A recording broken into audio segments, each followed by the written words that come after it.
સાચા શુરા રે જેના વેરી ઘા વખાણે. અંગ્રેજ અધિકારી લોર્ડ માઉન્ટ બેટન એવું કહેતા કે જો આ સરદાર પટેલ નો હોત તો ભારત અખંડિત ક્યારેય થયું ન હોત અને આ ભારતનો નકશો અને ચહેરો એક ન હોત. સંસદ ભવનની અંદર ચિત્ર લગાડવામાં આવ્યું, પછી ઓપનિંગ જ્યારે કરવાનું હતું, અનાવરણ કરવાનું હતું, અને ત્યારે એ વખતે સિંધિયાજી એવું બોલ્યા, આ એવા રાજવી હતા કે એક સમયે અખંડ ભારત માટે પોતાનું રજવાડું સરદાર સાહેબને આપ્યું હતું.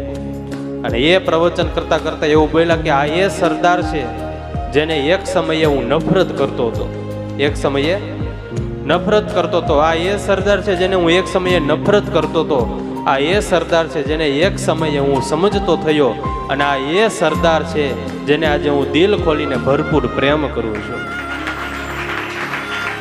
ત્યારે નફરતને પણ પ્રેમમાં બદલી દે એ સરદાર હતા.